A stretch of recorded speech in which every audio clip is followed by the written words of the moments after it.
of migratory water birds. You might be wondering about the connection between the flyway for migratory water birds and sustainable agriculture. Well, this session will showcase how agriculture, when done sustainably, especially for high value crops like rice, can benefit not only livelihoods, food security, and the economy, but also biodiversity, including migratory water birds, and the environment in the long run. So to start off the session, I will call the Director of Environment in the Climate Change and Sustainable Development Department of ADB, Yoko Watanabe, for the opening remarks. So just a bit of background, Yoko has over 25 years of professional experience working on biodiversity and natural resource management. Prior to joining ADB, she held key positions in the Global Environment Facility in Mongolia and in UNDP in New York, and at the World Bank Country Office in Rwanda, and at the World Wildlife Fund in Mongolia and in Washington, D.C. She started her development career at JICA in Tokyo and later at UNDP as Environment Program Officer at Nepal and Mongolia Office. Please welcome Yoko Watanabe.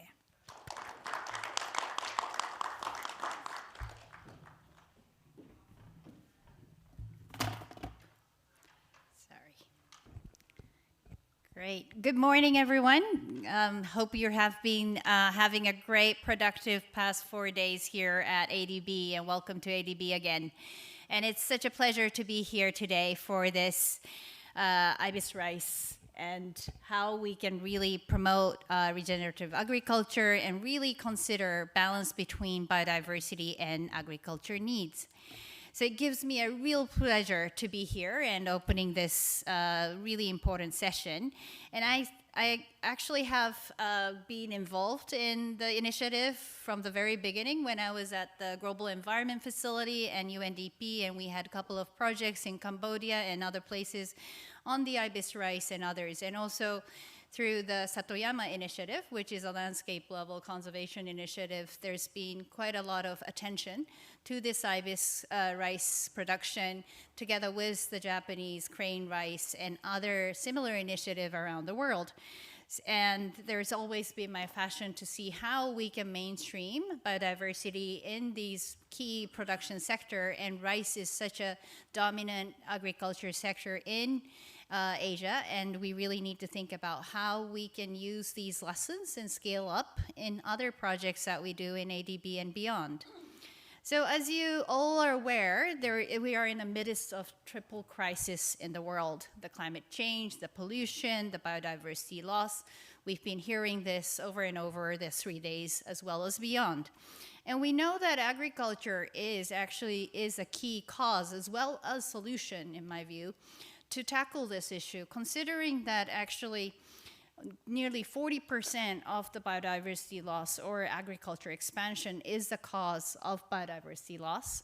And the recent study actually showed that we are under threat of 86% of the species around the world because of agriculture expansion. And we really need to do something about this before it is too late. And this is also going to have strong impact to the agriculture production and food security as well, because agrobiodiversity and the ecosystem is a base for these production as well.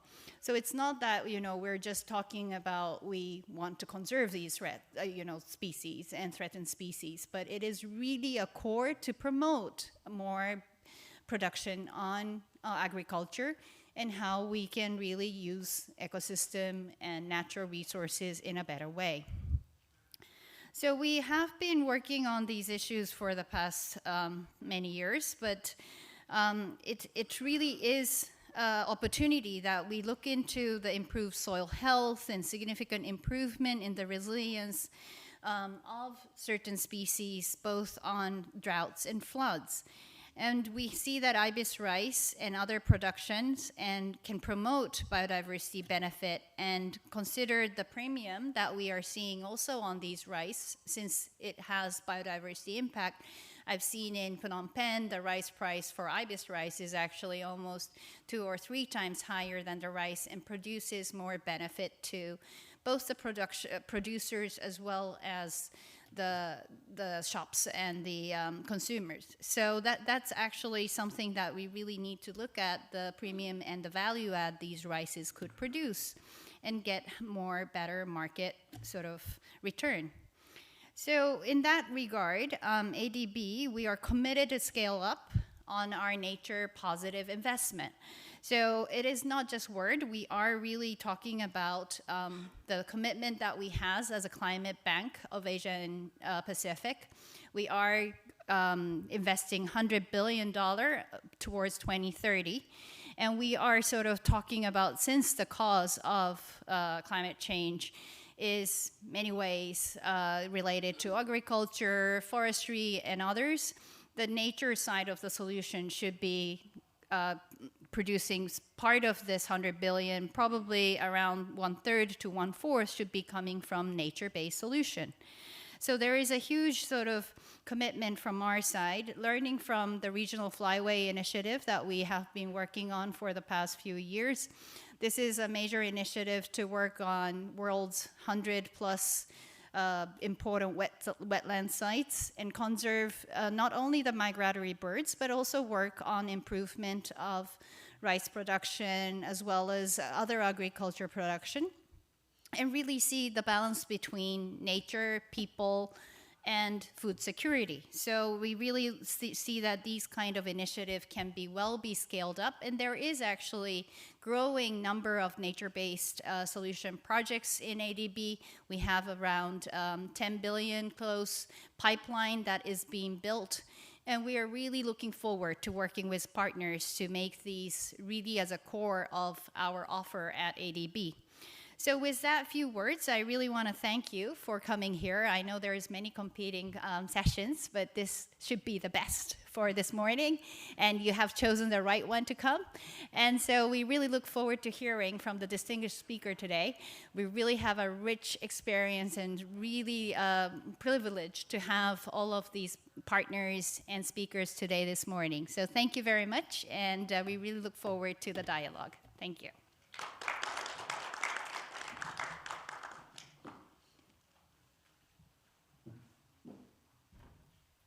Thank you very much, Yoko, for that wonderful welcome message and for setting the tone for our morning session. So for this session, we will first hear from our keynote speaker from FAO, who's our co-organizer for this session. And then later, it will be followed by quick fire presentations from our panel of experts. So our keynote speaker is Lee He, Natural Resources Officer from the Regional Office for Asia and the Pacific of the Food and Agriculture Organization of the United Nations. Before FAO, Lee He was working at the China Agricultural University as associate professor and has been working on water resources management, ecosystems, and biodiversity-related works and projects. She initiated, developed, and implements the eco-friendly water management program to support member countries on strategy and action plan formulation, knowledge and tools development, best practices, collecting and sharing, awareness and capacity building, project formulation and implementation for productive and healthy agriculture production systems, as well as coping with ecosystem deterioration and biodiversity loss. The floor is yours, Lee He. Good morning. Thank you so much for the excellent opening and introduction and having me here to share the cases and the examples. Talking about sustainable agriculture, let's have a look of challenges, some examples. Regarding the threats to biodiversity, there are some common understandings, such as pollution, overexploitation of natural resources, climate change, and biological invasions, and change of habitat. Last year, at the end of last year, I visited Bangladesh, the village. We can see all the ponds exhibit the symptoms of eutrophication, likely caused by an overload of nutrients from nearby farms. And here's the challenges of soil erosion, land degradation, and water stress. Invasive alien species, it can pose significant threat to crop production and also cause economic loss and biological damage. The nets used to protect the yields. However, it might also trap and harm the birds. There are many more, like monoculture, low revenue, lack of incentives. Because of low revenue and the lack of incentives, the ability to afford drainage treatment varies across different farmers and regions, even in developed countries. Then let's have a look of sustainable rice production. As we know that globally, 90% of rice produced in Asia. Here we listed the top 10 rice-producing countries. IFU has a publication on the case studies for 3 countries, Thailand, China, and Vietnam. This is Thailand case. Here is the wetland complex. The paddy rice surround a reservoir, the non-hunting area. Both of them are the habitat for the endangered eastern Sarus crane. And the farmer adopted the organic farming and rebranded the rice to crane rice to have higher market price.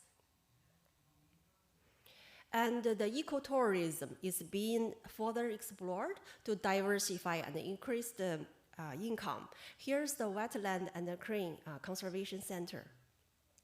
Vietnam case, a government worked together with farmers to encourage the adoption of financially attractive, low risk, and flood adaptive farming.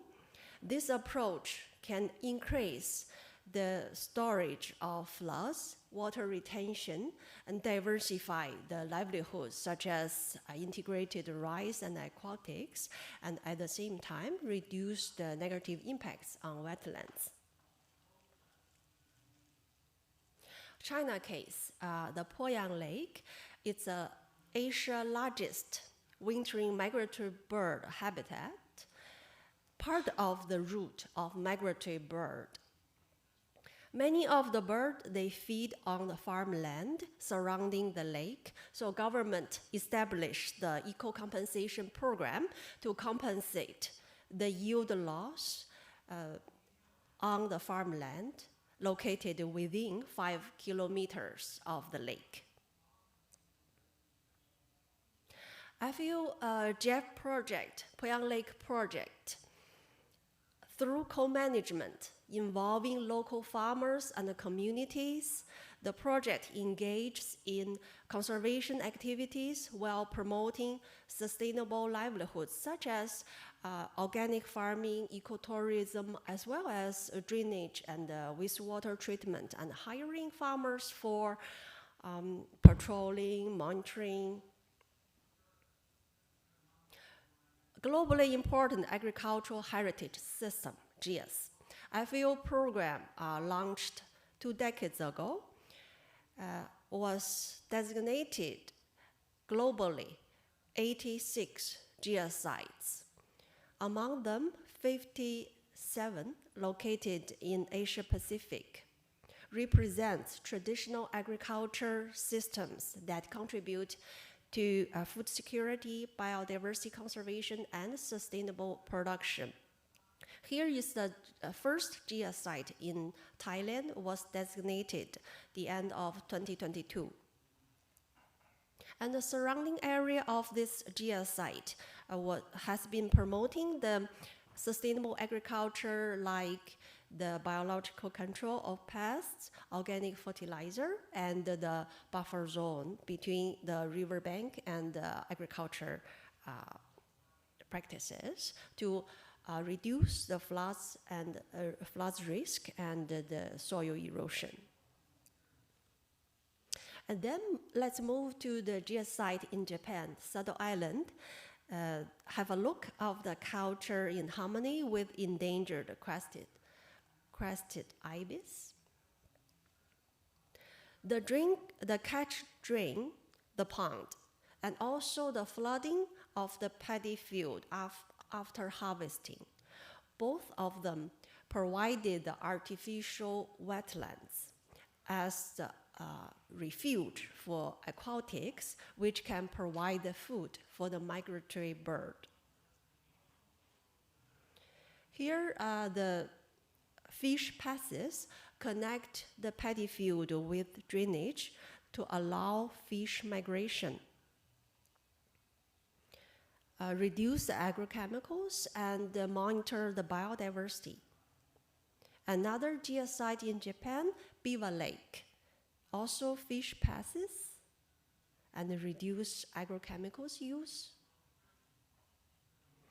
FU GF project, Sustainable Agriculture in Sea Lion Area. This project adopted integrated approach covering policy development, technical guideline, promote the sustainable practices such as sustainable land, soil, water management, and wetland conservation, sustainable use, and restoration, while promoting the conservation and monitoring efforts. We can see the integrated rice and fish, rice and crab. All of them are salt-tolerant species, varieties, and the artificial wetland for the drainage treatment.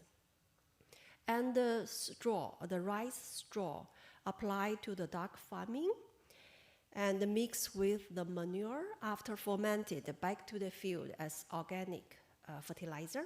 And the mushroom, the reed can absorb salt and smash the reed as the media to grow mushroom. This is a pilot for the demonstration of diversified income. And I feel preparing the e-learning, managing water and fertilizer for sustainable rice production, matching the fertilizer use with irrigation scheduling and the rice growth stages to increase the farming inputs efficiency, reduce the risks of overloading nutrients to environment. And this AWD techniques, alternate wetting and drying techniques, which can reduce the water use, reduce the greenhouse gas emission, at the same time maintain the productivity. And the constructed wetland for the drainage treatment. And FAO has many more programs, initiatives linking food security with nature and the environment. For example, wetlands conservation and sustainable use.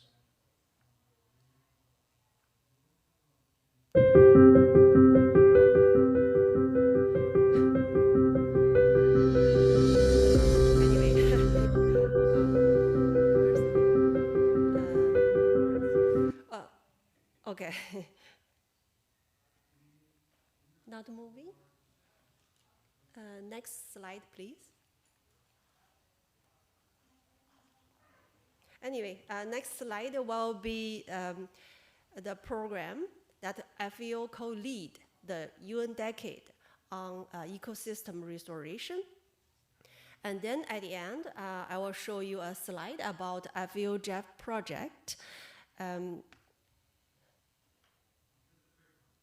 the mainstream biodiversity into water resources management with a focus on river ecosystem. That project support the development and implementation of river health assessment approach, and that project effectively demonstrated on the ground biodiversity conservation activities, including the wetland conservation restoration and the improvement of habitat, and the passages for fish species, and the project also okay. At the end, I would like to show the FAO video on wetlands linking the livelihoods with nature and the environment. That's it from my side. Thank you. Please enjoy.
Thank you very much, Ms. Liha, for that wonderful keynote presentation, including that nice video.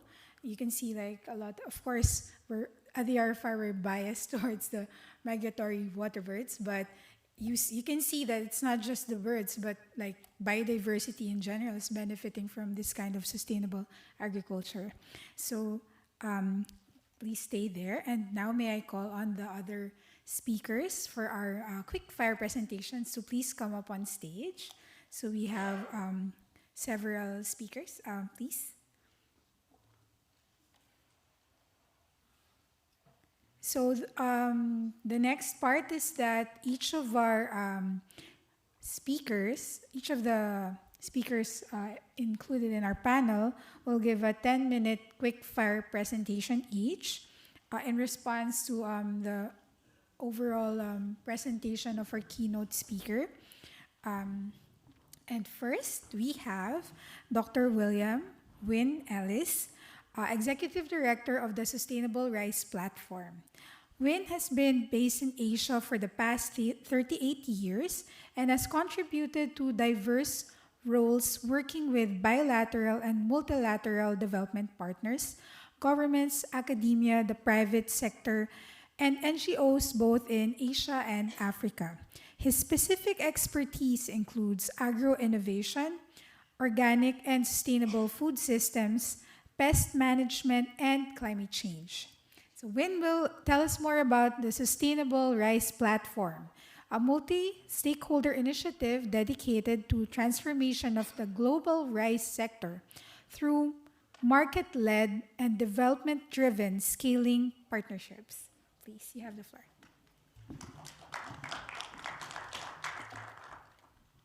Thank you, Grace. So good morning, everybody. It's a pleasure to be here. Thank you for having me. This is the last day on a marathon of incredibly fruitful conversations on diverse topics. Asia's wetland habitats. Let me get.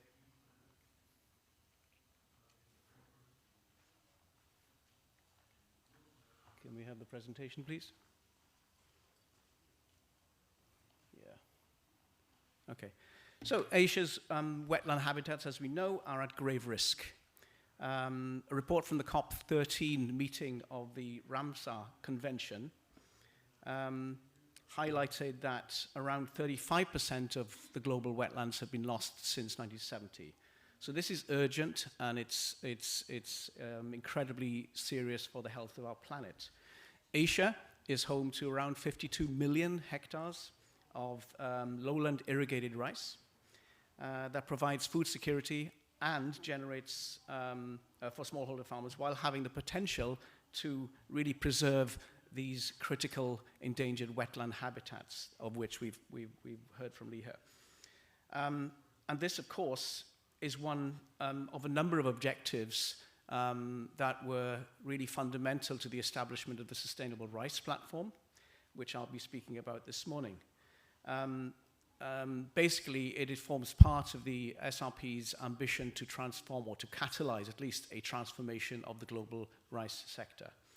So I'll begin with a snapshot of the Sustainable Rice Platform, the reasons why it was established, some of the activities, and some key messages that I hope will at least illustrate how we support, through our activities, the idea that iconic programs like the Ibis Rice program can help to drive, draw attention to, and drive change across a much broader caucus of participants than could be achieved simply by delivering these products to marketplaces.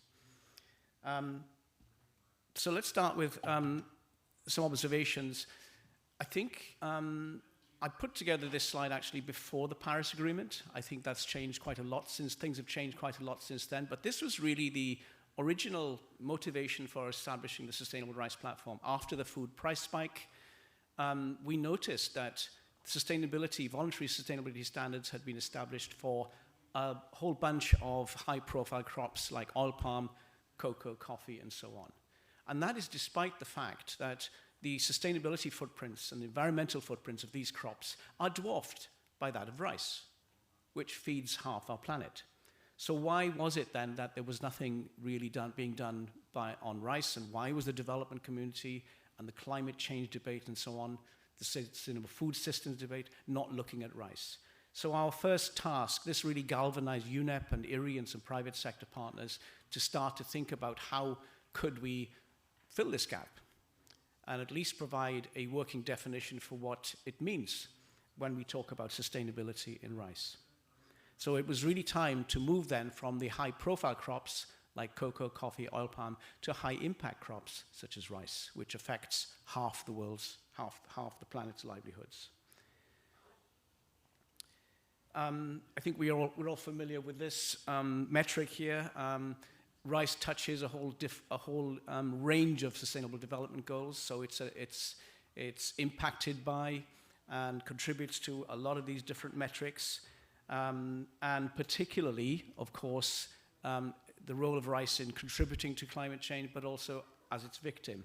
And nowhere is it more significant than in Asia's deltaic regions, where rice production is often the only option. So the Sustainable Rice Platform then was established as a not-for-profit organization. It was hosted by UNEP for its first 8 years of existence. It's now an independent entity, but it strives to kind of straddle this balance between improving smallholder livelihoods, mitigating the environmental and climate change impacts of rice, contributing to resilience of smallholder production, and of course driving markets to transform to more sustainable consumption. And as you see, we've tried pretty hard, I think, to differentiate ourselves from other commodity standards, voluntary commodity standards, by ensuring that we have a very broad and eclectic clientele.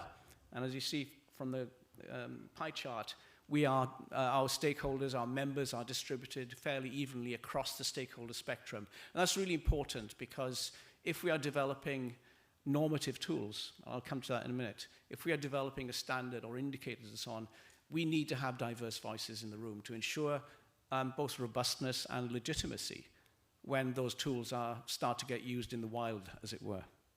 So we have 110 members spanning 33 countries right now.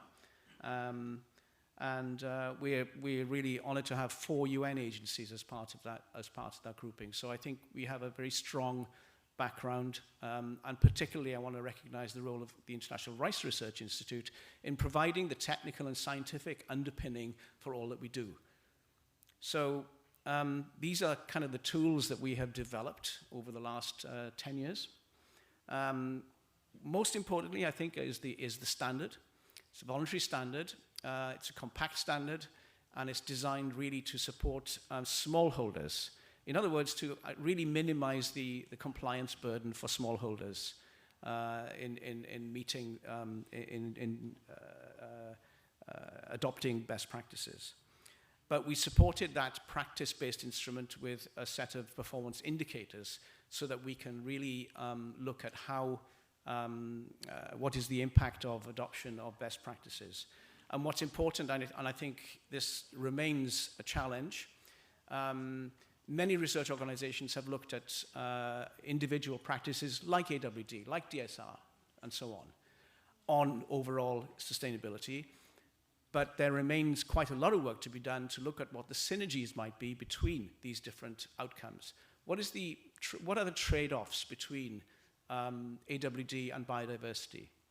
Are there synergies therein?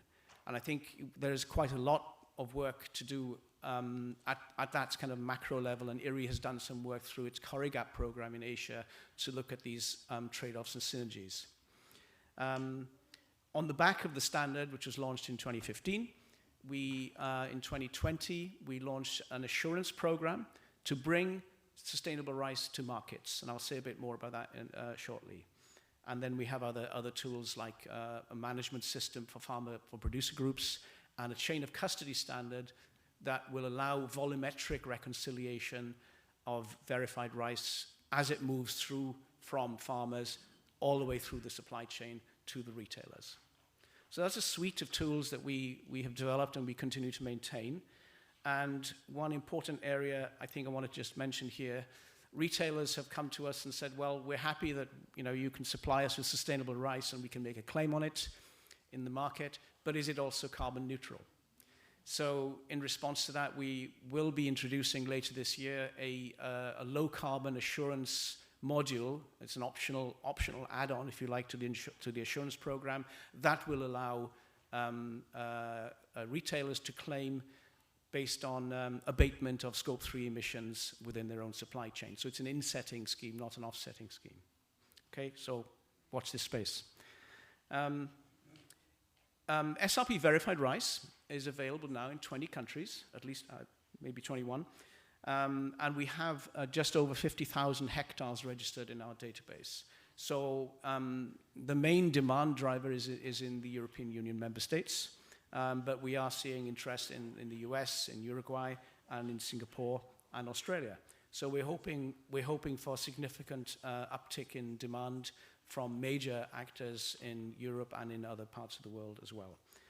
And this, of course, drives change at the upstream level too. Okay, so when you've adopted the standard, what are the impacts? Many of our members embarked in 2015, 2016 on their own independent studies. These are not peer-reviewed, but they all seem to point in the same direction, which gave us confidence even in different production contexts, there was something good that was happening here and it was benefiting smallholders really. So these are some results coming from a program that's funded by the Swiss Development Corporation, SDC, done mainly in India and Pakistan, but also a little bit in Myanmar. And basically it showed improvements in crop productivity, improvements in water use, in water savings, and crucially, emission reductions. All of this really, and what is not actually in this list here is a rather important observation that adoption of SRP tends to allow savings in input costs. And this is really important because not only does it result in net savings, in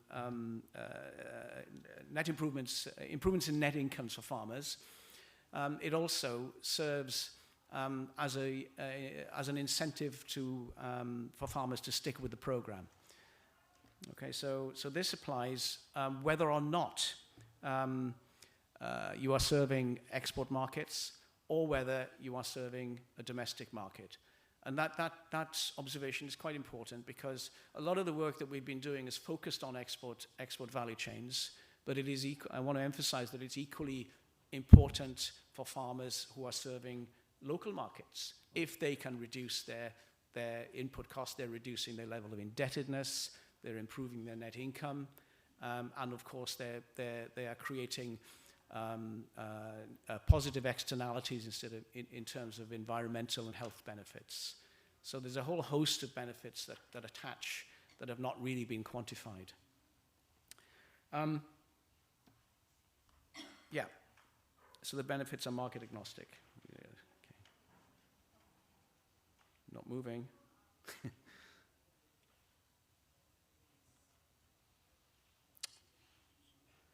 Yeah. Okay. Okay. So basically, to come back to the ibis rice question, I think the nexus between rice and wetlands is really important to emphasize. Rice fields represent 15% of the world's wetlands, so that's a massive responsibility, I think, for the rice stakeholder community to look at. And also, I think we tend to neglect the actual richness of the biodiversity that attaches to rice ecosystems. And so, basically, the Ibis Rice program in Cambodia focused on two iconic species. The first is the giant ibis. The second is the Bengal florican. Now, both are on the IUCN critically endangered red list. And the populations are vanishingly small right now. And Cambodia is an essential refugia for those two species. But that's not to neglect all the other species that actually coexist with these two species. And these were the reasons why the Wildlife Conservation Society began and initiated the Ibis Rice program. I'm going to skip the overview of the Ibis Rice program. We'll be hearing about that shortly in a recorded presentation directly from Wildlife Conservation Society. Nick Spencer will be presenting this. And I'm going to end with just a comment on scale, which I referred to earlier on.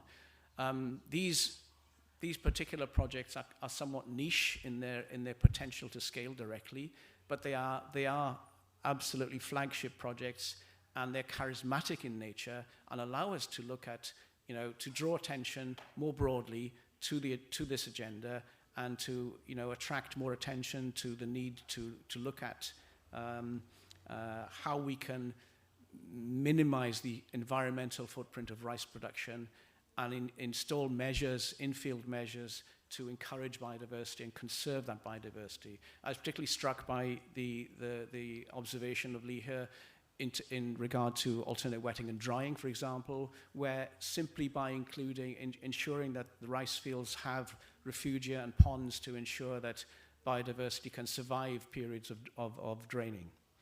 I think that's a really important one. But how can we upscale financing for resilient rice landscapes more broadly? And I wanted to just end by mentioning a program that we are starting now with FAO and the World Business Council for Sustainable Development. It's a GEF program, and it will be basically looking at filling financing gaps for small farmers in Bangladesh, in Cambodia, and in Vietnam. And basically, there will be 3 interventions, basically to design connected financing facilities that cater for a range of ticket sizes, appetites for risk, and clientele. The basic driving force here was that institutional finance is available at rather high levels, 10 million and up, but farmers actually need a non-collateralized finance at a very low level. So how can we structure financing mechanisms that allow on lending by intermediaries in country that cater for these inherently higher risk propositions? Ultimately, we'd like to connect these 3 programs together as a GCF readiness program, and potentially to establish a global sustainable rice fund supported by the Green Climate Fund to the tune of around $500 or $600 million. And that will be enormously influential, I believe, in helping to shape the flow of funds to incentivize researchers, project developers, and other stakeholders to transform their practices towards to transform the global rice sector. So I'll stop there. A couple of key messages. Basically, I think that biodiversity conservation is not a trade-off with livelihoods. It is, the two go hand in hand. They are synergistic in nature.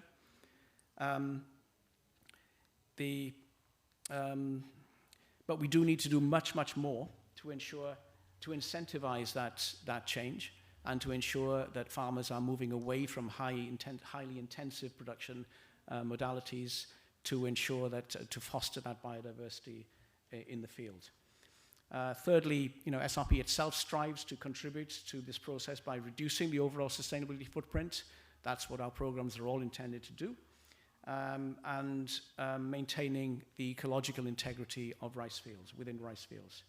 We'd really like to explore more collaboration with all of you, both here and online, in support of that agenda, in support of your portfolios in rice.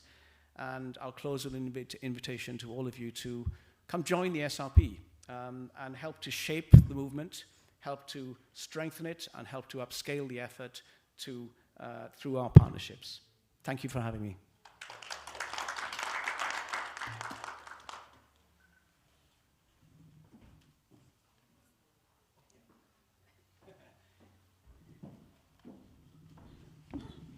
Thank you very much, Win, for elaborating on the SRP. That's very interesting what you mentioned about the Global Sustainable Rice Fund. So looking forward to that.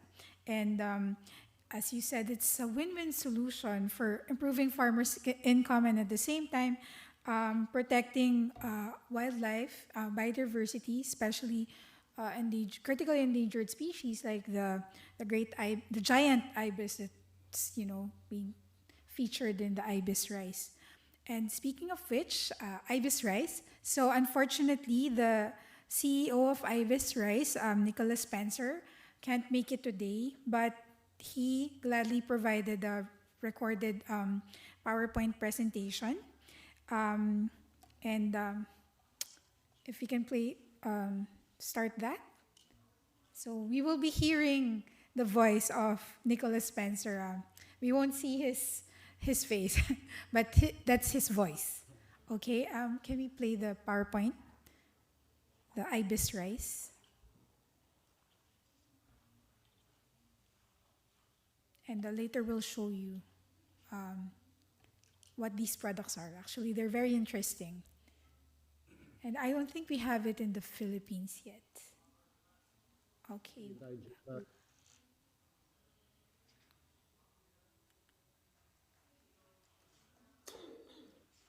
Hello.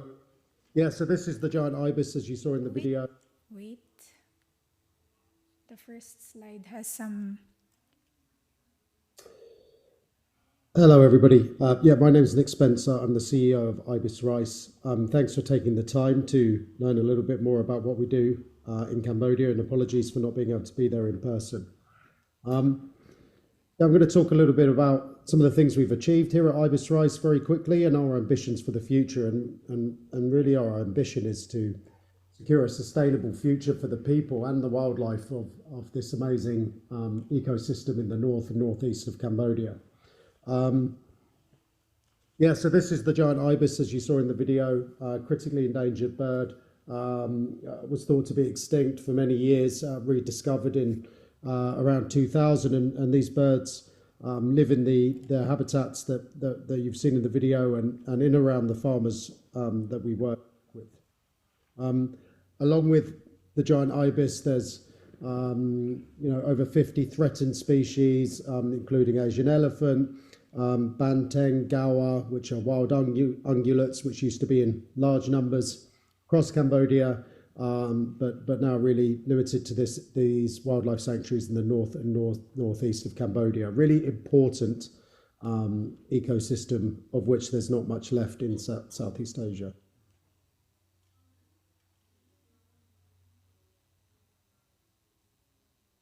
So essentially how it works is we partner with communities on community-based forest protection. So our farmers commit to zero deforestation, zero hunting, organic farming.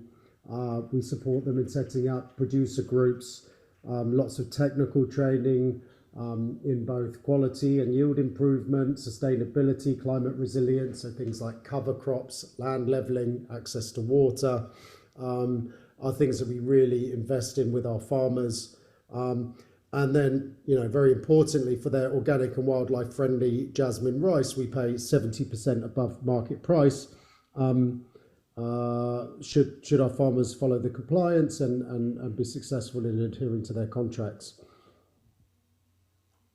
And this has grown over time. So Ibis Rice, although the concept was trialled in 2009, really since 2018, we've been taking it forward as a serious commercial venture to both scale the impact and deepen the impact for farmers and reach international markets. So we're currently more than 500,000 hectares of forest preserved around the communities we're working with, 50 endangered species therefore protected. We now have 2,000 wildlife-friendly farming households. Through those 70% premiums, with around $1.4 million paid to those wildlife-friendly farmers in direct conservation benefits.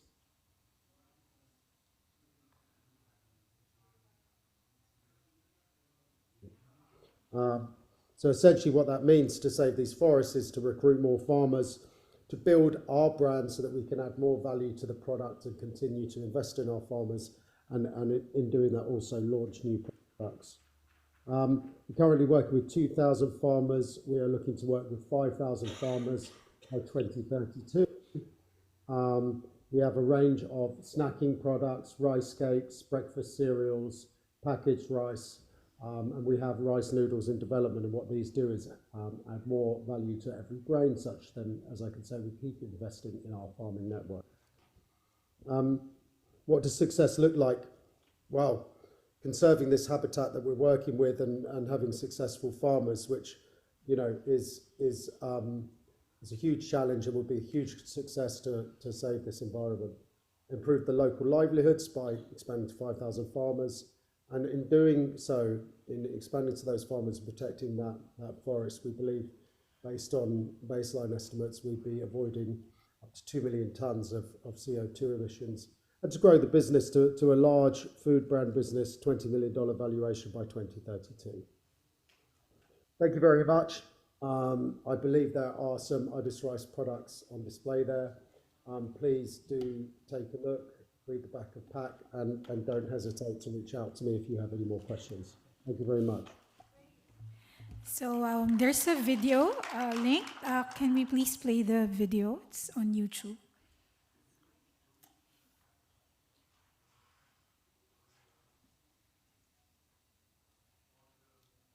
Can what you eat positively impact people and planet? It's not not Ibis showing. Rice is on a mission to protect the critically endangered Okay. Yeah, that's us. Just wait a moment. So you can see it's not just rice actually. They have a variety of products. Okay, please play. positively impact people and planet. Ibis Rice is on a mission to protect the critically endangered giant ibis and its habitat by working with rice farmers in Cambodia. The giant ibis was believed to be extinct for 50 years until it was rediscovered living near remote villages growing heritage jasmine rice. The giant ibis continues to face the threats of farmland expansion, illegal logging and poaching. With the future of the giant ibis in the hands of forest communities, Ibis Rice developed a wildlife-friendly farming model that protects wildlife whilst empowering farmers. The wildlife-friendly farming model is defined by 3 principles. 1. Organic farming. 2. Zero deforestation. 3. Zero poaching. Ibis Rice purchases their rice at up to 70% above the market price in return for their conservation commitment. Today, Ibis Rice works with over 2,000 farming families to protect over 500,000 hectares of forest, helping to sustain a better future for both wildlife and farmers.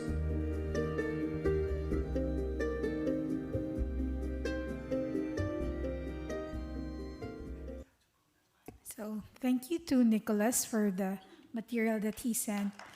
They have a major holiday in Cambodia, so they can't make it. But yeah, really excellent material, and that actually that's 70% above the usual market price. That's a lot. So it's really something that farmers would actually be interested in if they're going to earn more and have these other environmental co-benefits. Okay, thank you. And up next, we have 2 ladies from WWF Vietnam, Nguyen Thi Tan Phong, Project Manager for the Climate Resilient by Nature in the Mekong Delta, and Ann Tran, Regional Project Manager for the Climate Resilient by Nature Mekong Expansion Project. Nguyen is a major in environmental management with more than 6 years of working in environmental services and 14 years working in sustainable agriculture, aquaculture, livelihood development, and climate change. While Anne has 10 years of experience working in the fields of water management, climate change adaptation, and sustainability, and has worked with several organizations such as the Netherlands Consulate General in Ho Chi Minh City and the Ocean Cleanup, and now WWF Greater Mekong. So Anne will give the quick fire presentation, and later we can hear from both of them during the Q&A. So Anne.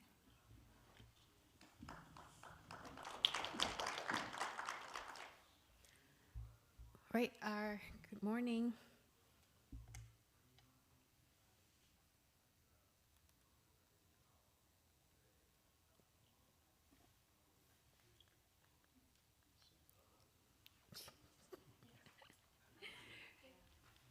Yeah, it works now, right. Hello again, good morning. My name is Anne, and I'll be presenting our work with my colleagues, Phương, our project manager from WWF Vietnam. Right. So, first of all, the Climate Resilient by Nature is an Australian government initiative in partnership with WWF Australia that advance nature-based solutions to climate change in the Indo-Pacific and support projects that work with communities to restore and protect the critical ecosystem, to build sustainable livelihood, and to increase resilience to climate shocks.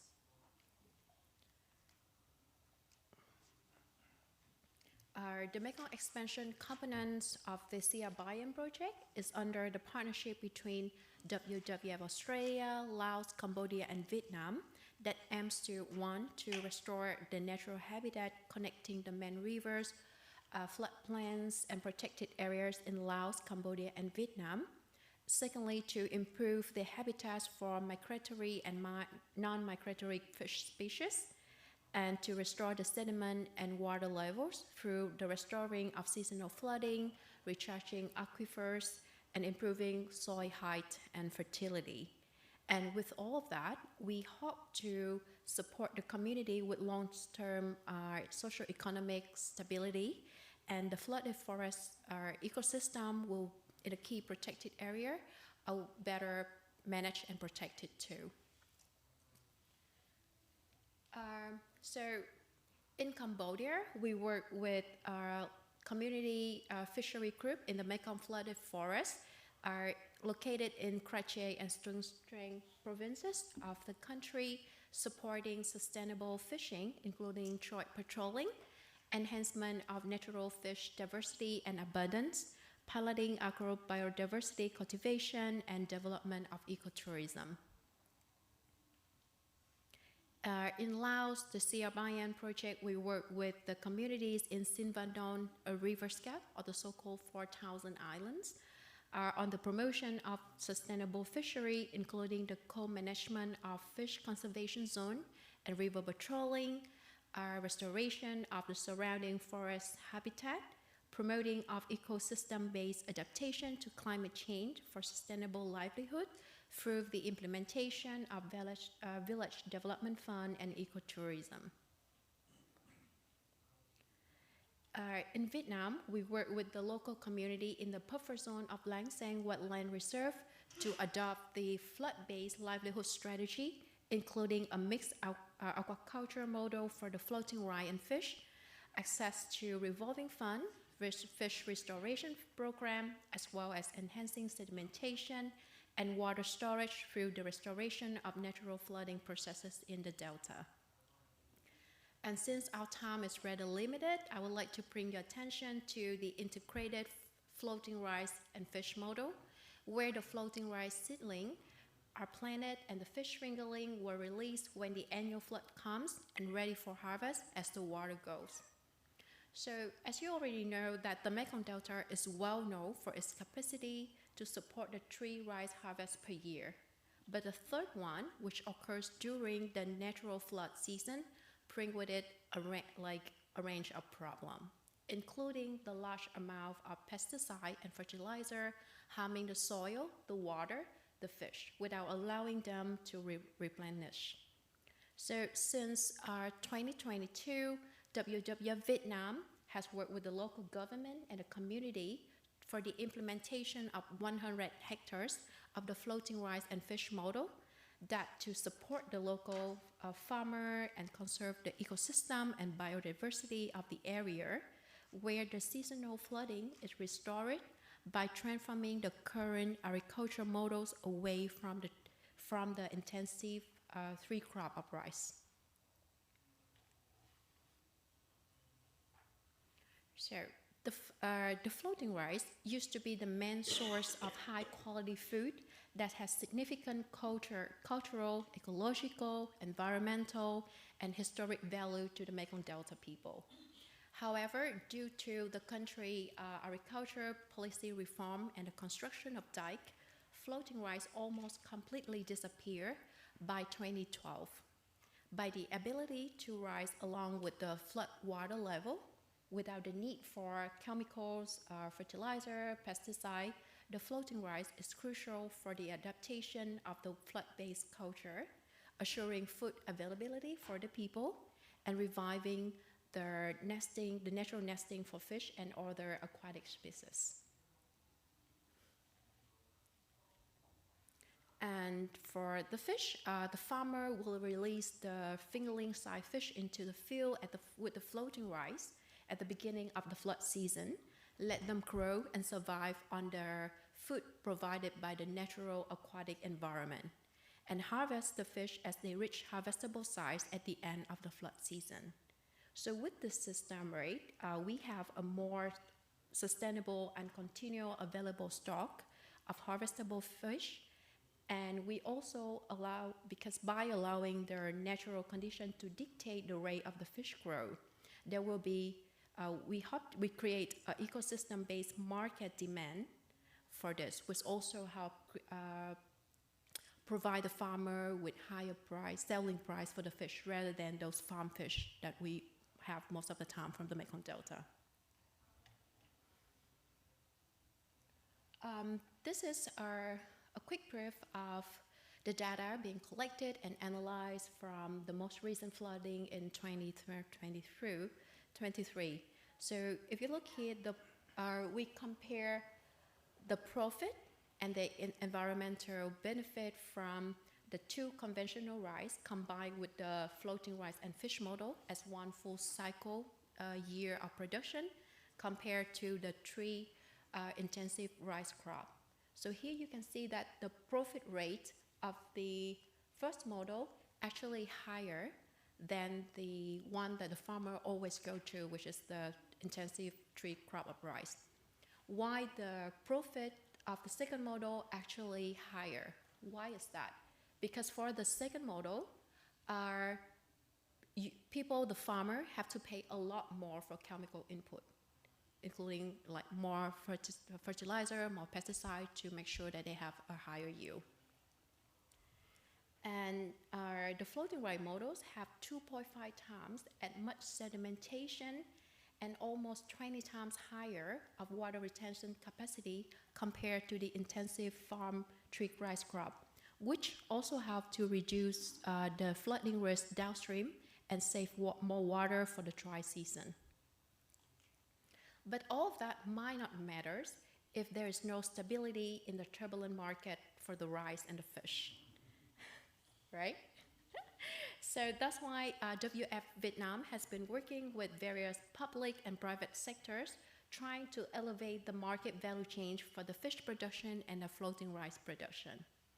So for the fish, one harvest, they will be processed or tried in the machine provided to the community and then vacuum sealed. And then the fish can be sold in the local market or distributed elsewhere in the country. And though they are still in a very early stage of the product and market testing stages, we already have like floating rice meal, floating rice noodles, floating rice flour, a wider range of floating rice value-added products that would appeal to the domestic and international buyer, especially in the health and wellness market. And with all this, our WWF Vietnam and the CR Bayan Mekong projects help to drive the uptake of the flood-based product in the freshwater area of the Mekong Delta and to build up the pipeline of farmer willingness to transition to flood-based agriculture around the protected areas.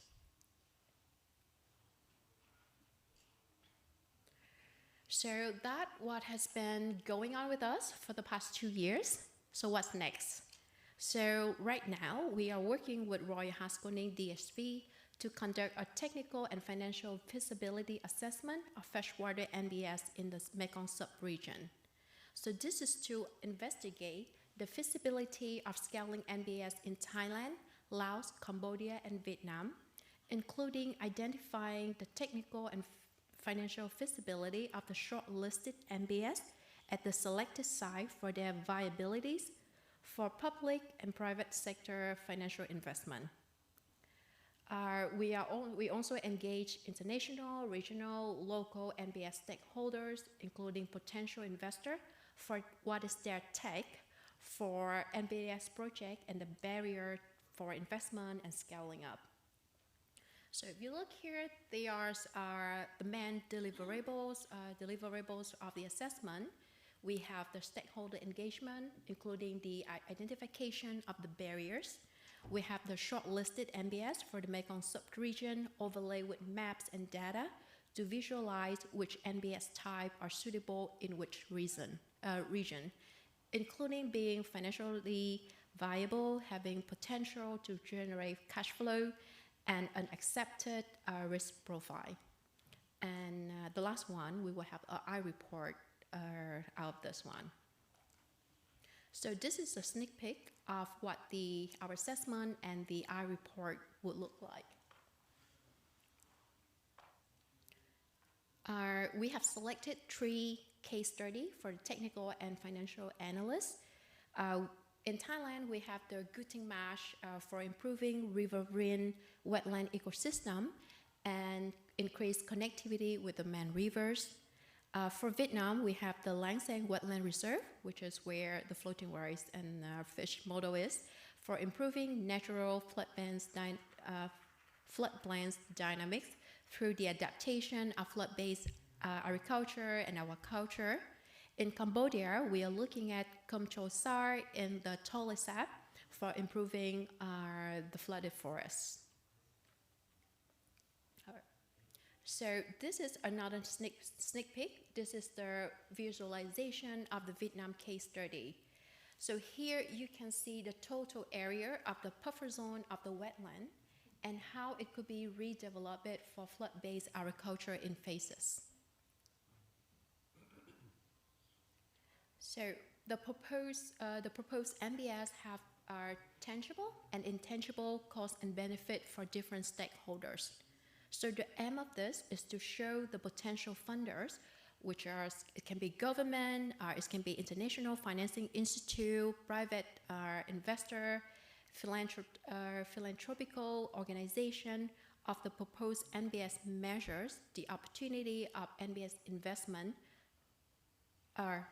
through a high-level financial feasibility analysis by scale and type of stakeholders.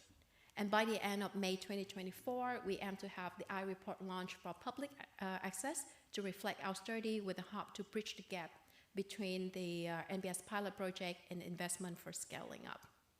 And so, thank you.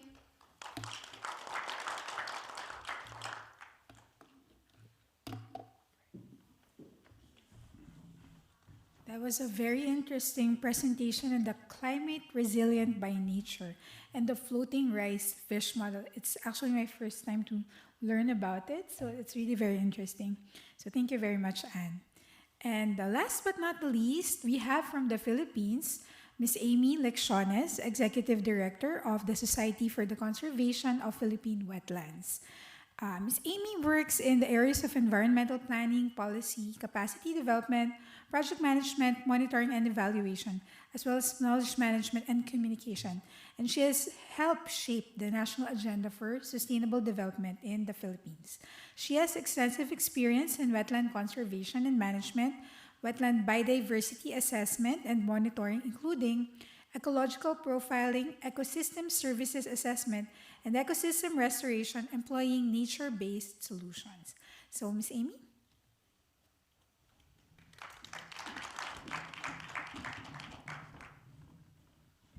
Thank you, Miss Karen. Actually, when Duncan and Karen asked me if I could speak in this session, I told them, wait, I will think about it first. Because when I saw the title, it says case studies on Ibis Rice, and we have not done anything on Ibis Rice, but it also says more. So I think that's where my presentation falls under the more. Case studies on Ibis Rice and more. Okay, so let me see if I can do this. Oops.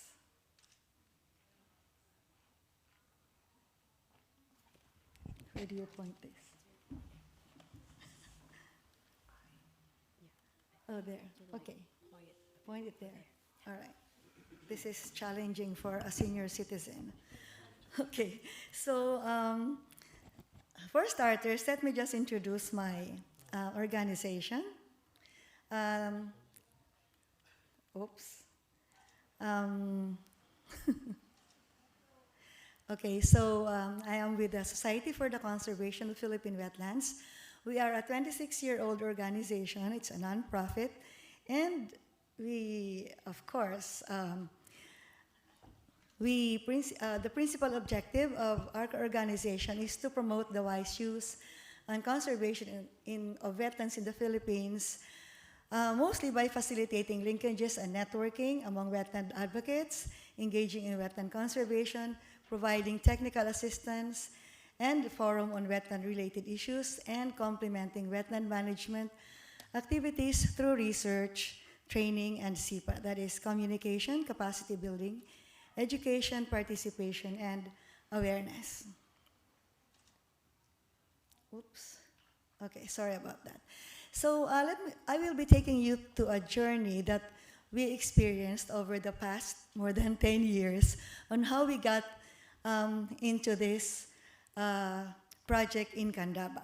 So it will be about the wetlands of Candaba, which is composed of vast complex of freshwater ponds, swamps, and marshes, with surrounding areas of seasonally flooded grasslands, arable lands, palm savanna, and vast alluvial floodplain. Okay. This 32-hectare area is usually flooded during the wet season. It turns into a big lake. But most of it dries out during the dry season. This is during November to April. So right now it is actually dry. And is converted into rice fields and plantations of watermelons and corn. It is also an important area for agriculture and fisheries production, water for irrigation, and since it is a floodplain, for natural flood retention. One peculiar thing about this area is that of the 32,000 hectares, more than 90% of that is privately owned or titled. So it's a very, challenging for us to do conservation work, since these are all privately owned. Okay, but Candaba Wetlands is really very important because it is a key biodiversity area. It's an important bird area, part of the East Asian Australasian flyway, and the presence of migratory and endangered species is still, they still have there, and particularly the endemic and vulnerable Philippine duck. So this is the map of the province of Pampanga, and we are focusing on Candaba, and our project site is actually a village within the Candaba wetlands called Barangay Paligi. Barangay means village. Okay, so this, we just got lucky because we were able to talk to the farmers. This is called the Makagatal Irrigators Association that own these 135 hectares of farmland, which are all rice land, in Barangay Paligi. So we were able to talk to these farmers, and this is how it looks like. During the dry season, this was taken on the same spot. During dry season, it looks like that, the top photo. And during the wet season, it turns into a lake. Okay, so what do we have there in Barangay Paligi? Okay, so in terms of, we did characterization of the area in 2018, and we found out that, of course, during dry season, there are more flora species since it is not submerged. But during the wet season, we only found 10 species, and of course, the water hyacinth is there all the time. And then for fish, there are only 7 species. 2 are native, the rest are exotic and invasive. The farmers do not seed, fish. They don't seed it. It's just there. It probably was taken there through flooding, and sometimes through the irrigation canals.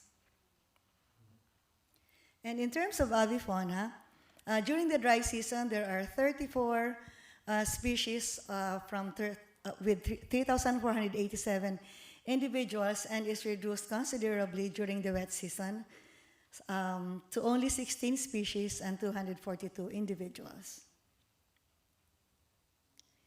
So these are some of the species that are found there. And this is just to show you the trend of how it is through the Asian water bird census in the area, in the whole of Candaba. You can see that from 2010 to 2018, it had been decreasing, and all of a sudden it spiked during the pandemic, probably because there were not many people going in the area. But it fell again in 2022, and now it's recovering in 2023 and 2024. In terms of entomofauna, there are 21 morphospecies observed during the visit but only a single species of a spider was observed. All of the arthropods observed are typically found in agroecosystems. In terms of ecosystem services, of course, it provides all four, a lot of provisioning, regulating, supporting, and cultural services, as you can see. I won't go into them anymore. But Candaba wetlands continue to be drained and converted into various land uses. It's actually very alarming because it severely limits habitats for waterfowls. I took this picture myself, and my model is Dari there. She's the one. Okay, that's her back.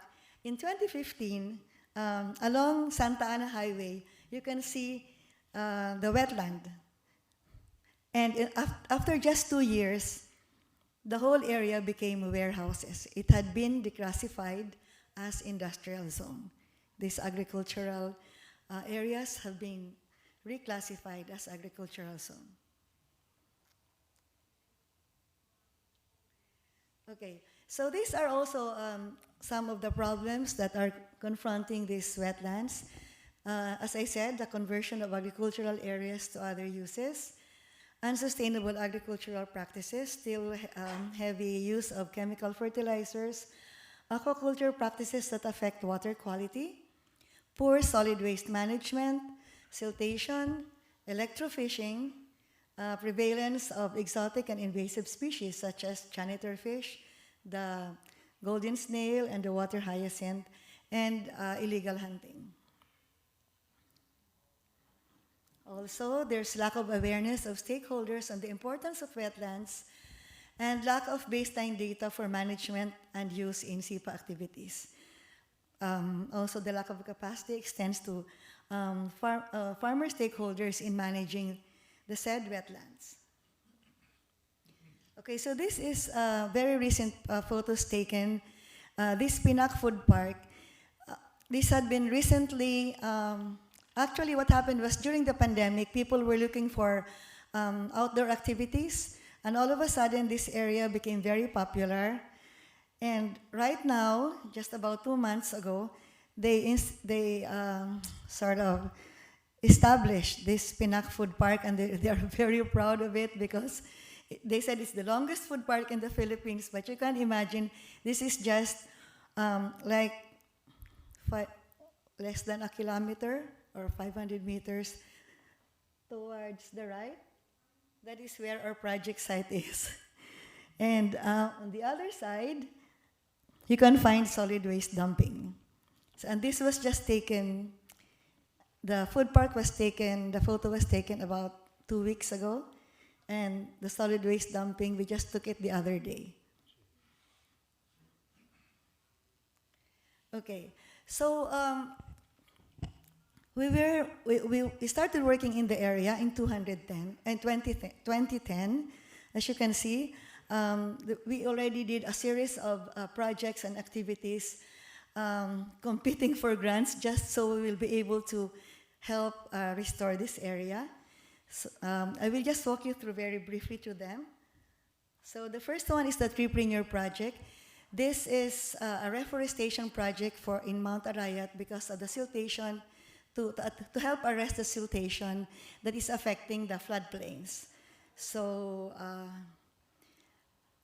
we trained 200 families in backyard nursery and did an 80-hectare enrichment plantation in Mount Arayat.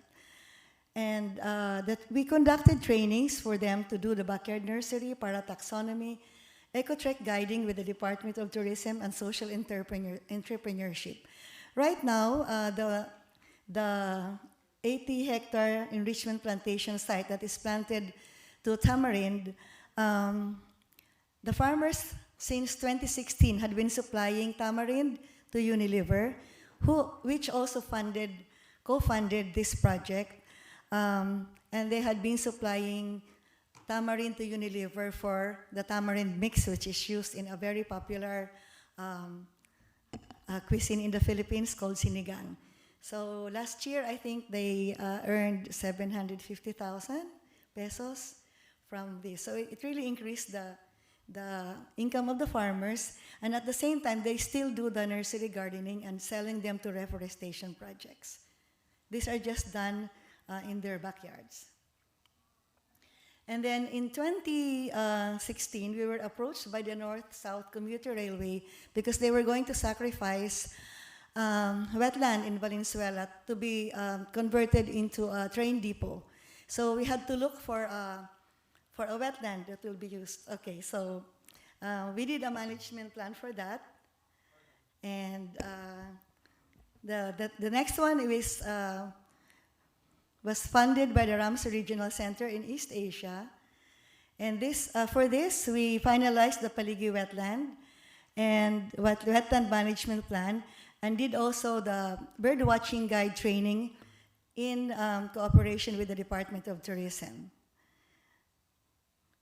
So after that, we also had a project with ACB where we prepared an inland wetland restoration toolkit. Okay. And finally, this is our final project now. This is work in progress. Oops. So we are actually establishing farm tourism in the area. Sorry. Okay. Okay. So under the Living Lakes Biodiversity and Climate Project, which is funded by the International Climate Initiatives, we are developing or establishing sustainable farm tourism in the area, which we are implementing ecosystems approach, engaging multi-stakeholder participation, nature-based solution, capacity building, and this will all be, we will also be conducting capacity building activities. We already did the groundbreaking for the Wetland Center complex. We already have we also signed the memorandum of agreement with the local government, and we are starting to build the Wetland Center education complex. This will be the hub for the farm ecotourism that we are developing. So that is how it will look like. And in summary, our mission is really to improve the lives of farmers by increasing their income and to conserve wetlands by reducing pressure on wetland ecosystems through these activities that we are implementing. And as I said, this is work in progress. Because finally, after the management plan that we did in 2016, we were able to get funding now for the implementation of the management plan. And one of our supporters here, as you can see, we did just the other day a field visit with the ADB staff. That's Duncan, and so you can see a sample of the activities there. So with that, thank you, and sorry for the mess up presentation for clicking. Okay, thank you.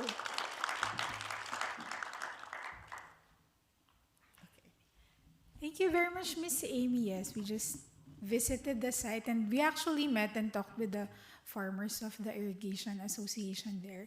So it's different when you're on the ground and you meet them and hear about the issues that they're facing. And from the previous examples in the other countries in Asia, it seems like these are good practices that can be applied here in the country, considering that there's a lot of work that needs to be done. All right, so now that we've heard from our distinguished speakers, so the floor is now open for the Q&A, but it's time's up, but we might go over time a little bit, maybe 10 minutes. So is there anyone who has a question on the floor? Because we actually have 29 participants on Zoom. So it's work from home for a lot of people on a Friday. So a lot of them joined online. And I saw that there's a question. There are two questions. So if no one is going to... we have one. So we'll take one on the floor. Please say your name and organization before your question. And then we'll go and ask the questions on the screen. Yeah, good morning. Andrew Powell, Asia Biobusiness in Singapore. Wynne, I've got a question for you about your assurance schemes. How do you verify the good practice? Is it self-assessment, or are you using external agents? Yeah, thank you, Andrew. Yes, in common with many schemes, the SRP Secretariat oversees 4 or 5, I think it's 5 now, independent third-party auditors. So Control Union, Preferred by Nature, OneCert in India, Vina Control in Vietnam, just joining, and Agrocolor in Spain are accredited to deliver independent third-party verification audits. And we oversee the consistency of those audits as required by the retailers. Thanks. Thank you. Okay, so here's a question from Rodek de la Cruz online. One of the reasons why I'm attending the meeting is the disappearance of the Candaba swamp. Oh, I actually know Rodek. He's a friend. I'm a birdwatcher, and Candaba swamp used to encompass 32 hectares of wetland that is major stopover of migratory birds. There used to be 10,000 water birds that stay there. However, most of the swamp have become rice lands. We saw less than 300 birds when we went 2 years ago. The Philippines and countries must learn sustainable agriculture for us to be able to protect these migratory birds. It's actually a comment. So, anyone would like to respond to the comment? Yeah, Ms. maybe Amy? just a clarification, because actually rice lands are wetlands. Yeah, so if, it's just that it's a human-made wetland, yeah, compared to a natural swamp. So it's still possible, of course, to protect the birds even with the rice lands there. Yeah. Okay, thank you, Ms. Amy. Anyone else would like to respond? Or I'll move to the next question from Wesley Pereira. If wetlands are used for wastewater treatment, what impact can such plans have on the farming communities that presently depend on such water bodies or wetlands to meet their water requirements for growing non-monsoon crops? Okay. If wetlands are used for wastewater treatment, what impact can such plans have on farming communities that presently depend on such water bodies or wetlands to meet their water requirements for growing non-monsoon crops? So it's about wetlands being used for like water treatment, and then how does it work if you're using it for crop growing and also during the non-monsoon crop season. Ms. Amy? Well, if you are using constructed wetlands to treat water, it depends where you are. Like, for example, we have a constructed wetland in Pangil River Eco Park. We are constructing it now. The reason for this is we would like the waste in the park to be treated before it goes to the river, which eventually, of course, becomes source of irrigation. So if you can clean the wastewater using a nature-based solution, using constructed wetlands, it is actually cost-effective and very efficient. And in some other cases, they use the floating constructed wetlands that they would. So these plants absorb pollution. So it's also beneficial. Yeah. How about in Vietnam? Do you have experience on this with respect to wastewater? I can share a bit about the work applied the wetland, Langsang Wetland Reservation, and the place for natural treatments of water, and also with the nature-based solution, we support for the community around, so they can don't enter to the cores of the wetlands, so support together. Yeah. Thank you. Yeah, these constructed wetlands are, it's a more natural way of treating certain wastewater. But I guess if you're talking about more complicated like wastewater from industries, then that's a different picture. Especially like domestic waste or industrial waste, that's a different story. But I think we're talking about like agricultural wastewater that can be treated by constructed wetlands.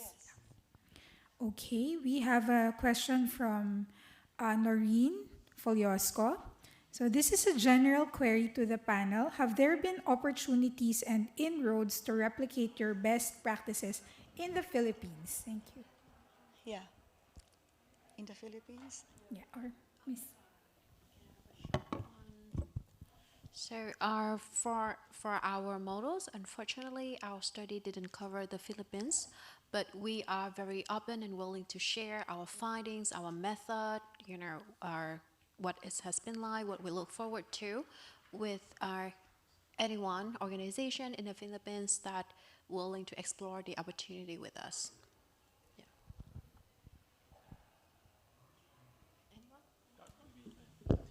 Yeah, I guess from the SRP side, we are also very open to working with partners in the Philippines to implement SRP here. We are already, the Department of Agriculture is actually already a member, and the Department of Natural Resources as well. DNR is also a member of the SRP. So, we'd be very open to having conversations about how we can look at implementation here. Thank you. All right, so you have their contact information. You can get in touch with our speakers. We have one last question on the floor before we go to the closing. Thank you for allowing this. And thanks to everyone, it was a great session, very informative, and thanks to the organizers for organizing this. I had a quick question. I don't know if there could be a quick answer to this. I think what I gathered in both Ibis Rice and in the CRXN, this is basically not using any chemical inputs. And it seemed like, some form of natural farming. So the question is, was there any impact on yields, at least in the beginning? And if there were, did the yields come back? How much time did it take for that? Or was there no impact at all? Thanks. Yes, I can share a bit on that. With floating rice, either native species, so they can adapt to the flood when the water rise, and the rice will grow up to adapt to the flood. And with that kinds of species, we don't put any like fertilizer or pesticide inside because very water a lot. And of course, the yields of the floating rice very low, like 1.5 ton per hectare. But we can combine with we adding the natural fish into the floating rice for the mixed model, so the farmer can earn more. Besides the floating rice, they can earn the benefit from the fish, and with the natural one. And that's kind of the model we want to upscaling in the upper province of the Mekong, and consider for the research of royal Haskoni for scaling up in the Thailand and or in the Cambodia and the suitable regional. Yeah, thank you. Right, just 1 minute. Yeah. So just to build up on my colleague's answer is that we already work with like independent like BV to have a certified that there's no trace of chemical from our floating rice. So like she mentioned that the next step for the next phase is that we're trying to look for the better seedling so that it can help increase the yield of the floating rice, so that it can help but right now the selling price for the floating rice is already higher than the normal conventional rice. So plus that one, plus with the feed and the fish collected from the site, from the project models, and also there's like, actually, to be honest, like there's like a lot less labor for the floating rice compared to the normal one. You just plant it and it will just grow and rise by itself. So that's why the profit rate is actually higher than the three conventional rice. Yeah. Okay, thank you very much. So I guess we have to wrap up our Q&A because we're really running out of time. Thank you. A round of applause again to our speakers. You may now go back to your seats. And let me now introduce our closing speaker, Yasmin Siddiqui, the Director of the Agriculture, Food, Nature, and Rural Development Sector Office under the sector groups of ADB. In ADB, Yasmin has led project conceptualization, loan and technical assistance processing, and administration of complex loans. She continues to drive knowledge solutions on water security, irrigation management, integrated water resources management, and innovative financing, including private sector participation. She also plays an active role in the Central Asia Regional Economic Cooperation, or CAREC, program, and in the strategic planning of agricultural and natural resources in the Central and West Asia region. Great to have you here, Yasmin.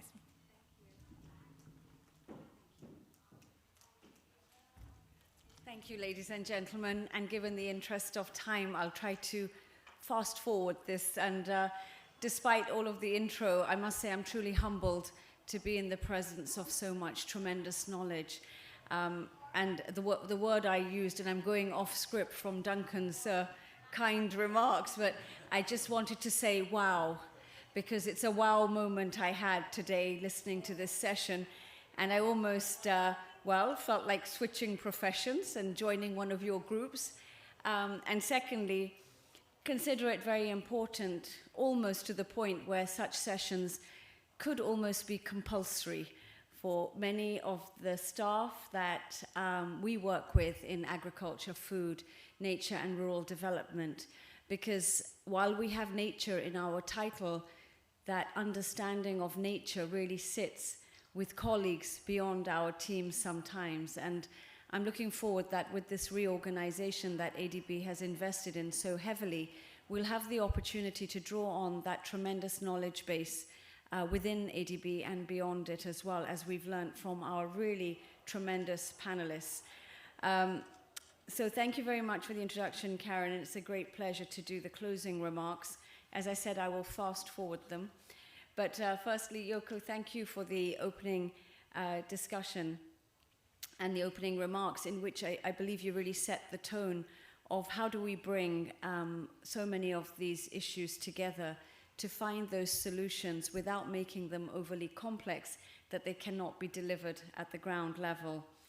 As we've heard in the last few days, ADB has positioned itself, and it is the Asia Pacific Climate Bank, with an ambitious target of $100 billion worth of climate financing by 2030. So looking at nature-positive investments in the context of food security is a reality that we need to step up to today without thinking about 2030. The question is, how can we do this all at the same time? And of course, it's a huge challenge, but I must say that this session today brings a lot of hope and refreshment that there is that possibility out there. It's about how do we share it across to different countries? How do we scale up those innovations that you've demonstrated? And how can ADB also play a key role in supporting this transition to more sustainable practices? Today, we've been very lucky to hear all of these ideas in a very engaging and interactive session. And I believe just the sheer number of questions at the end, and I was nudging Duncan, hurry up. But the fact that you have so many questions reflects to me the tremendous level of interest that exists and that you've generated in the room today. So I'm very grateful. Just running through some of those highlights, Lihi, we really, it was fortunate to have you here to learn about the overview of the challenges that are faced and the barriers that we have often when we're trying to do such initiatives. And ADB is very familiar with some of those barriers towards helping clients on that pathway towards sustainable agriculture. It's encouraging to hear from you about the work in PRC, in Thailand, with the Saras Crane rice, and looking at the alternate wetting and drying practices. And I believe a number of colleagues are going to Erie this afternoon to really see that and see the benefits of it. And we're trying very much to upscale that in countries such as Bangladesh, and our India government colleagues are sitting right there. And I'm sure it resonates well with the potential we have for India as well. From WIN, it was from SRP, it was a great opportunity to listen to the work on more sustainable rice. And the presentation really brought home this point about how rice is globally so significant, but particularly in this region. It is such a staple for us. Its price volatility, its fundamentals for nutrition, but also its impacts of the environment are that nexus that we really need to work on solving. But platforms such as SRP can be critical to our learning and to sharing that learning across the region. And then perhaps my favorite on the Ibis rice. This really got my eyes wide open, and you may have seen me run across to my colleagues from Ministry of Environment, Forest and Climate Change from Government of India, and I whispered that, oh, this is fascinating, can we do this in India? So we have tremendous opportunities, but it's about how do we share this knowledge across. And we have some ideas that we'll discuss with Yoko and Duncan afterwards. But I do believe it's important to cross-fertilize experience and for you to also share some of the challenges you faced and bring the reality check to our government counterparts in other regions to say, look, these are some of the challenges, but it's about teamwork. And I really believe now we have to just hold hands with each other because we're on this climate train together. And if we don't hold hands, some of us will fall off the train. So let's keep it tight. WWF, I always enjoy hearing from you about the work that you do. Tremendous respect and kudos to you as well. And what you presented, Ms. Anne, again, resonated well, and a colleague here saying, can we take this to one of our countries that we're working in? Because it's exactly some of the challenges we face, but you present some solutions that I believe truly resonate with other deltaic countries where we're trying to have that balance between agricultural production, conservation of wetlands, and how do we do it when often the government counterpart may be an infrastructure department or infrastructure-focused department who's saying, dredge the channels and build in the structures, and we're saying, hold on, there's other ways we can manage this. Lastly, Ms. Amy from SCPW, can we come with you on the next trip? And it's a shame we didn't have the trip today. And I may suggest to our organizers that next time on a Friday, if we're ending, we have the opportunity to have some field visits, given that we have so many government representatives here. I'm sure they would benefit from seeing on the ground what it means in reality and talking to the farmers and beneficiaries and stakeholders to understand how they can really engage in that pathway to achieving conservation targets whilst also maintaining productivity and livelihoods levels. So we really very much look forward to scaling up production in partnership, delivering on climate and supporting biodiversity. For me, I just wrote it down in headlines in my diary, biodiversity, climate, the two are inseparable. And Yoko, you resonate that point very well. Transitioning to more sustainable production is no longer a nice, let's try to do it. It's an imperative, and I believe the work that you've presented today really demonstrates how we can try to achieve it.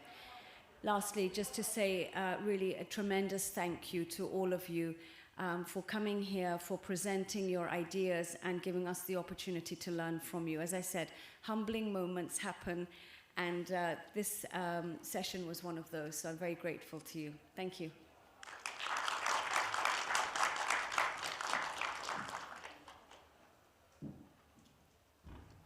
All right, thank you very much for that wonderful speech, Yasmin. It just highlights the key points of all our speakers during this session. So before we all go for the break, let me just thank again our speakers, Yasmin, Yoko, Win, Miss Amy, Fong, and Anne, and of course Liha, who's our partner in having this session. and of course, Duncan Lang, RFI team leader who actually did all the behind the scenes for this session. And of course, to the Asian Pacific Food Security Forum organizers for having us. And most especially our audience here and on Zoom. So we actually have more people on Zoom. Thank you very much and for the questions that you raised. And so before we go, may I ask the speakers to come to the front and we'll have photo op. So all of us here. And Duncan has goodies for our speakers from Ibis Rice. So again, thank you for coming to this deep dive session. And I hope you learned a lot and you use this opportunity to collaborate with our agriculture and sustainability stakeholders. Have a good morning. Please have your break. And maraming salamat po.